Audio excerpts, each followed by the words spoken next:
All right, welcome back everyone to another Cybersecurity Pocket Edition workshop hosted by the Q Project. My name's Solomon Denning, and today we're going to be doing a workshop where I teach you guys about phishing attacks. And then at the end, we'll be doing a demo showing how phishing on a website actually goes about in a basic way. So yes, with that, the overview will be, at first, we're going to talk about what phishing is, talk about some phishing types, and then go into details on the main two that everyone seems to hear about or know about, which is email phishing and website phishing, and then the demo. And a disclaimer is that everything we're showing and teaching is for educational purposes. We're not using it for malicious acts, and we can't stop you from doing the same. But if you go out and try and do this for legal purposes, you'll probably get a felony, and we're not associated with that as the Q Project. So to start off, what is phishing? Phishing is a cyber crime where people are targeting other people to get personal information or sensitive content. A keyword that comes up a lot in cybersecurity is PII, or personally identifiable information. That is anything that is linked to like your name, your usernames, passwords. Social security is one of the big PIIs that people don't want out, because if your social security number is out, that leads you to have chances of identity fraud or identity theft. And so people are phishing to get this personal information. They can use it to access accounts. They can use it for identity theft and financial loss. And most of the time, the people being targeted are those that are not uninformed about these types of attacks. So they don't assume that an email or a website could possibly be something that people are maliciously pulling their data from. So informing people is the best way to prevent this from happening. And I pulled this chart from III.org. It's just a website that holds a bunch of different statistics, and this one was a pretty interesting one on identity theft. We can see that in 2019, there was around 400,000 reports of credit card fraud and miscellaneous identity theft. The miscellaneous part that they're talking about is things like social media accounts or other websites like, I guess, Google. Most websites you log into on the internet, if someone's hacking into it and you've lost control of it, those can be reports of identity theft if it's like a business or something that has like value to it. And you can see that other identity theft things revolved around business and personal loans, auto loans, but we won't be talking about that. Mobile telephones we'll talk about that a little bit. By mobile telephone identity theft, that could be stuff where it's like scam callers calling you and stealing information based on social engineering. And so moving on to phishing in general, there's plenty of phishing types, and they all kind of interlink with each other, as you'll start to see. But I've named off just a few examples of what types there can be. One could be a credit card phishing, which is a main one. This would be like going on a fake website and there's a pay now field, and you're like, oh, like I was trying to buy my product, let me put my credit card information in. But turns out that website was spoofed and someone just got your credit card info. And credit card phishing can also be linked to telephone phishing, which is what we were talking about with scam callers calling you, trying to get information about you. One of those things they could be saying is saying like, hey, like I'm your credit card provider, I need your credit card number to verify something. And that could be totally fake. And if you give it to them over the phone, then you've just given up information and they phished you. The one we all know, if you're at UC Merced, is, or I guess most colleges in general and most people in general receive email phishes. And I've just put an example, kind of a joke one that some people have probably seen before, where it's like, this is urgent, you need to send me an Amazon gift card so that I can give it out to people. Someone needs it. Like I'll pay you back later whenever I see you. And insert boss here means that this is someone that you know. So if you don't know about phishing attacks, you're assuming this person is actually needs you to get them a gift card so they can pay someone and then they're going to pay you back. And so if you're not aware of it, you're probably going to give them a credit card, gift card, not a credit card, and then they've fished money out of you and not information. Another one is website phishing. This is similar to the credit card phishing where you have a website like a login or a payment field and it's spoofed to look like a legit one, and then you put your information in and then they take control of the information and now they have it as the malicious hacker. The last one that many of us see when we're using social media is phishing through direct messages, spoofed login screens. You don't see that as much because social media companies are good at preventing phished login screens of their accounts, but it does happen. But a lot of the time you will receive DMs from people saying like, hey, click this link, click that link, do this, do that. And if you don't know what they are, you might be vulnerable to those links and what they have in them. And so diving deeper into email phishing, this would be a typical email that you would receive. This one is spoofing a Netflix account, saying that they're trying to pay your bill with the card you provided, but their details are messed up. So it's like, update your account now. If someone was unaware, they would click this link and it would probably take them to a field where it says, put your username, your password, and your credit card number to verify who you are. Turns out that if you put that, it's some random person taking that data, and now they have your name, number, and your credit card number, which means they can just go out and purchase whatever they want with your credit card. So you want to be careful of emails that are you. Whenever you get an email, you always want to make sure that if it's from a trusted person or company, that is the correct email. Read the email name, make sure that it's correct. Sometimes there's extra words or symbols. If it is still the correct email and the correct name, make sure it's not something that's making you feel rushed. If it's saying like urgent this, urgent that, like you need to do this for me, they're doing that so that they can try and get you to think on the fly and be like, oh, I need to do this real quick before you think about the consequences of what you're about to do. So oftentimes, like this Netflix account example, it's going to send you a link that redirects you somewhere where they can steal your information. So always be wary of links that you're clicking. Don't click links if you don't know who it's from. And another big one is don't download attachments that you don't know the actual person. Or if it is a trusted person, make sure that the downloaded attachment looks like something reputable or something that they were meant to send you in the first place. Because otherwise you can get into situations where you have viruses and malware now on your own device alongside people stealing your data through you clicking their link. And so moving on from email phishing, this is gonna be what our demo is on today, website phishing and spoofing. And so what is it?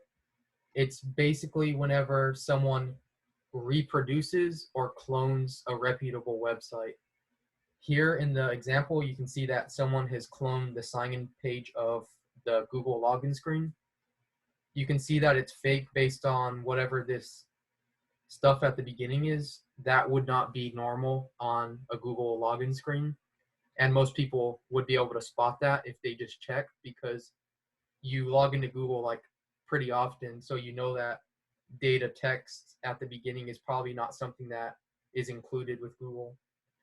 So you coming down here, you can see that two things that you always want to check for is that the website has HTTPS. That means that it's securely being sent to you. And another one is that the reputable sites don't have mistypes or bad design. If you log into, or if you're logging into Google and their sign-in screen suddenly looks different or it suddenly has a bunch of typos in it, you probably don't want to put your information in the login field.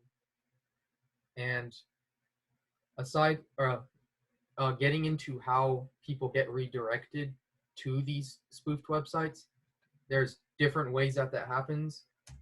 One way is from emails, like we were talking about here. Someone can click a link and it takes you to a spoofed website that person has set up. So they're phishing you through email, and then they're getting you to click a link that's spoofed. But there's also many other ways, and some of these ways we've mentioned before in different workshops here at the Q Project. Wi-Fi spoofing is one way, which would be someone going to a Starbucks, pretending to be the Starbucks Wi-Fi. And so then everyone that connects to Starbucks is actually going through them before they get redirected to Starbucks' Wi-Fi. That would allow someone to fake the website so that, say you're going on the login screen to Starbucks, it's a spoofed login screen, but if you log in, it redirects you to the actual website. But you don't know that there's a middleman and that you've just given up your information. Another way people can get these spoofed websites on their internet is through DNS hijacking. That would be in the case of someone hijacking the actual URLs. So every URL has an IP address associated with it, and someone can hack into that and tell your computer, you know what, don't redirect to Google's server, redirect to my server, and my server is going to give you information that looks exactly like Google's login screen, and that can trick people into putting login information on a spoofed website. And so to further show how this actually works in real life, we're going to end the information for today, and then we're going to go on to a demo of how this actually works. So if we come over to GitHub, here we have a pretty good repository, or it's called the Social Engineering Toolkit, or SCT Set. And it's basically a Python program that you can download that has tons of different security features inside of it to test different things. It's meant for security testing businesses and companies, which means that the only real way to use this is if you have consent from that business to actually perform these attacks on their clients or on their employees, such all that. And today we're going to be using this only on my computer. So even though I'll be spoofing an actual website, the only person that can be attacked from it is basically me and myself. And I know that I'm not going to be using it for malicious purposes. I'll just be using it to show you how it works in an educational sense. So let me open my terminal. And I already have it installed. So the first thing that I'm going to do is run it. We can see that when we run it, it has a nice little UI to it. But the main part is down here. They have different sections for different groups you can go into. You have social engineering attacks. You have penetration testing attacks. But we're going to focus on social engineering. Social engineering are attacks where you're tricking the person themselves into giving up information. And that's what phishing is all about, whether it be through email, website, phone calls. You're trying to use your social skills to get someone to give you information that they are unaware that they're giving to you so that you can harm them. So we're going to go into the social engineer attacks section. Within here, since we're going to be doing website attacks, we're going to go inside the website attack vectors. But you can see that there's tons of other different ones they have in here. One that I found pretty cool that I haven't looked into yet is this QR code generator attack. But what I believe that is that you can make QR codes that are malicious so that when people scan them on their phones, it will do something malicious or steal information from them. So we're going to go into number 2, the website attack vectors. And then we're going to go, I'm not going to explain the rest of these, but what we're going to do is we're going to go into credential harvester attack method, which is going to allow us to steal credentials or usernames and passwords. And lastly, Inside of all these sections, we can choose which way we want to spoof a website. We can either give it a web template, import our custom website, or we can clone an actual site. Custom import is one that you see pretty often alongside the site cloner, or I guess not site cloner, but custom import would be that someone wrote up their own website that looks identical to a login screen of such, and then they're going to import that into this Python program here so that they can run it. But today what we're going to do to make things simple is we're going to use two, which is a site cloner. So we're just going to clone a site that exists already. We can see that it gives some information on what it's doing, but down here is my local IP address. So this is the IP address of my laptop here on my router, and it's going to be making the website on that IP address. So this whole situation is just local to my router. And to clone the website, it's going to ask you to put the URL of the website you want to clone. We're going to choose one that everyone knows about, Facebook. And from there, everything's all set up. What's going on right now is this URL or this IP address here, which is my local one, is now open port 80, so it's running a website. So anyone on my router that visits this IP address will see Facebook's login screen. The way that people get this to be malicious is that they will use a DNS to mask this IP address name and make it a legit name. So they would make it look like it's saying facebook.com, and they would give it to you in an email of such. And they would make it to where whenever you click it, it redirects back to their own device. So if they're spoofing you on email or phishing you on email, you wouldn't see an IP address, you would see an actual URL that you're used to seeing. But when you click it, it won't take you to Facebook, it will take you to their IP address. And then that's how they can steal your data, which is what this is doing. It's a credential harvester. So if I take this to the side, I minimize this here so I can get them both on the same screen. Let me just do some fixing of things real quick. So here we go. So we have the credential harvester running with Facebook as the cloned website. If I visit my local IP address, which is the same one that is showing right here, you'll see that it takes me to what looks like Facebook's login screen. And that's because because this program clones the login screen. So if someone got this in an email, they would assume that nothing was wrong, everything was normal. You don't have to worry about all this red text so far. It's just saying it assumes that there's going to be passwords inputted or information. But what will happen is whenever I type in, say, my name, and I put a password, then if I was a normal user and this was a spoofed website that I got sent to, I'd click login.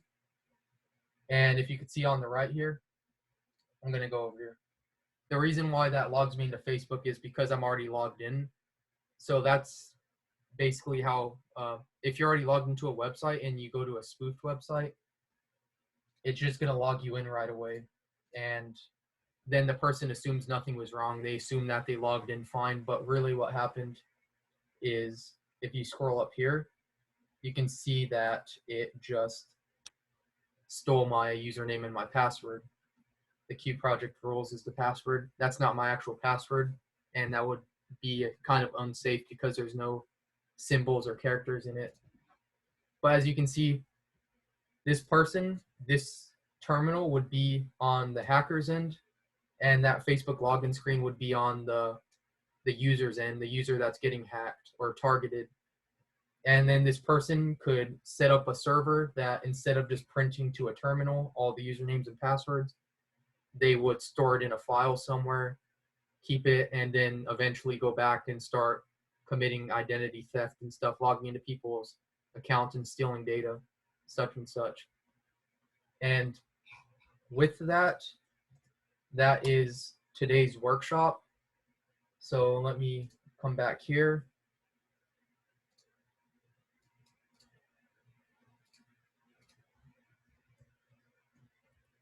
So if there's any questions, feel free to ask them right now.